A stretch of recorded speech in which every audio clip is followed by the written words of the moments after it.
Bismillahirrahmanirrahim. Terima kasih Bapak Karopenmas, Brigjen Pol Truno Yudo. Assalamualaikum warahmatullahi wabarakatuh. Salam sejahtera untuk kita semua. Om Swastiastu, Namo Buddhaya, salam kebajikan.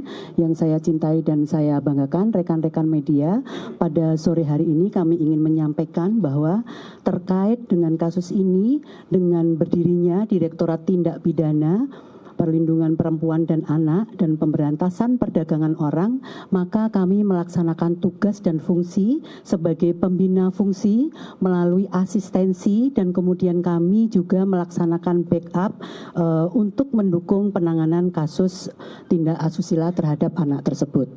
Kemudian tak lupa kami juga senantiasa melakukan koordinasi secara intens terhadap pihak-pihak internal, yaitu penyidik PPA, Ditreskrim Polda NTT, dan juga dengan stakeholder terkait untuk memastikan bahwa akan terwujudnya penegakan hukum yang presisi, yaitu profesional, transparan, dan akuntabel, serta responsif, beretika, dan berkeadilan sebagai bentuk komitmen dari kami.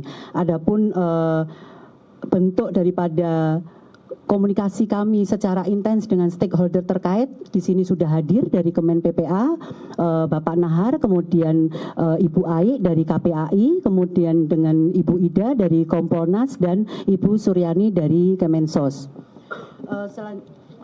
Selanjutnya, kami juga sudah melakukan langkah-langkah terhadap tahap pemeriksaan untuk korban dengan melibatkan pekerja sosial dari Dinsos Kabupaten atau Provinsi di Kupang, dan dengan UPTD PPA Kota Kupang juga, antara lain dengan melakukan pendampingan terhadap korban selama pemeriksaan, kemudian memberikan bantuan hukum dan perlindungan serta pemeriksaan psikologi. Dan kemudian dapat kami sampaikan bahwa penyidik PPA Ditreskrim Polda NTT juga telah melakukan melakukan pemeriksaan terhadap saksi-saksi dan barang bukti. Untuk lebih lengkapnya dari Bapak Ditreskrim Polda NTT akan menyampaikan apa-apa saja yang telah dilakukan selama ini, kemudian juga akan menyampaikan pasal-pasal yang disangkakan. Untuk selanjutnya kepada Bapak Ditreskrim mungkin langsung ya. Siap. Terima kasih. Yang terhormat Bapak Karopenmas, Izin Jenderal, rekan-rekan media, kami menyampaikan izin pada kesempatan siang hari ini terkait dengan peristiwa yang terjadi di Polda NTT, yaitu adanya satu peristiwa kekerasan seksual terhadap anak yang ditangani di Polda NTT.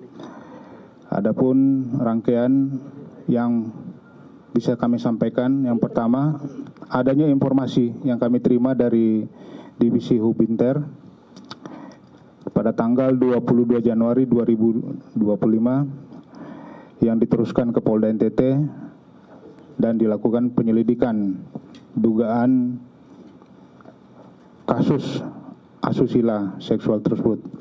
Kemudian selanjutnya pada tanggal 23 Januari 2025, Polda NTT melakukan rangkaian penyelidikan ke Hotel Kristal Kupang dengan menggali informasi dari beberapa staf Hotel Kristal serta pengecekan terhadap data hotel yang tertanggal 11 Juni 2024. Adapun beberapa alat bukti yang kami dapat dari saksi-saksi ada 9 orang, kemudian petunjuk dari CCTV dan dari dokumen registrasi di resepsionis, kemudian barang bukti berupa satu baju dress anak bermotif love pink dan alat bukti surat berupa visum serta CD atau compact disc yang berisikan video seksual sebanyak 8 video.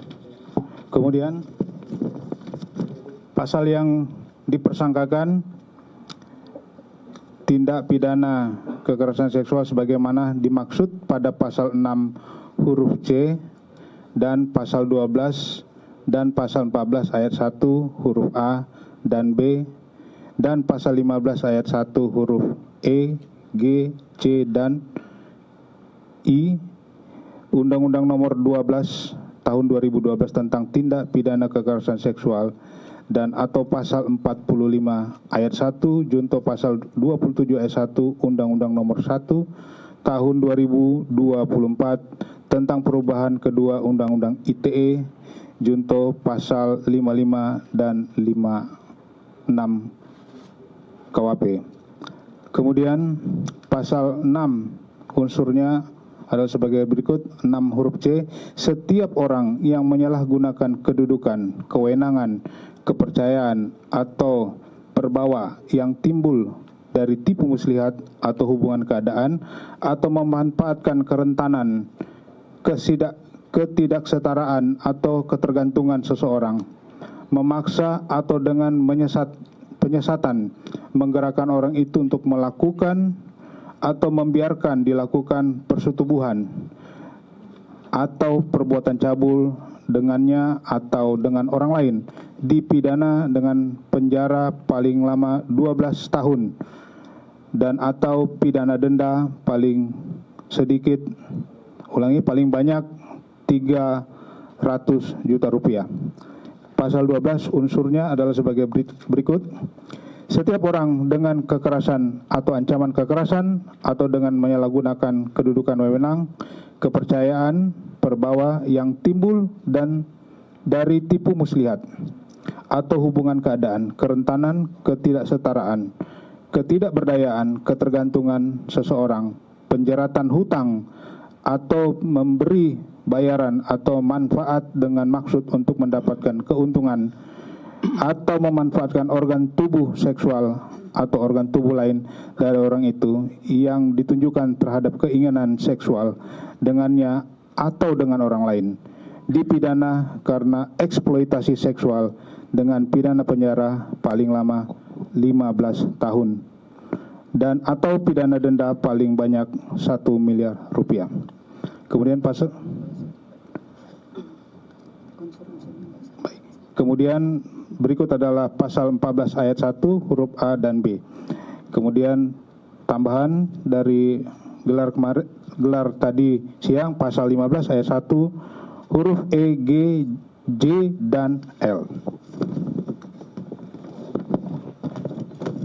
Tindakan yang telah dilakukan, pertama telah melakukan membuat administrasi penyidikan, hari ini naik ke tahap penetapan tersangka. Kemudian mengirim SPDP, ini sudah dilakukan. Kita juga sudah mendapat jaksa peneliti dari Kejati NTT. Kemudian yang sudah dilakukan meminta keterangan 3 anak korban, melakukan visum terhadap anak korban, meminta pendampingan bagi korban anak, meminta laporan sosial korban anak, meminta perlindungan bagi anak korban ke LPSK, mengambil keterangan 6 saksi, meminta keterangan terlapor. Hari ini keterangan sebagai tersangka sudah kami ambil, melakukan gelar perkara dalam melakukan gelar perkara menetapkan tersangka sudah dilakukan. Rencana tindak lanjut melakukan penyitaan berupa CCTV, buku registrasi yang ada di resepsionis, akte kelahiran anak, HP milik terlapor, DVD berisi video asusila. 2. Melakukan pemeriksaan terhadap barang bukti elektronik di Puslap 4 Polri. 3. Mengirim berkas perkara ke jaksa penuntut umum dan melengkapi jika ada petunjuk jaksa.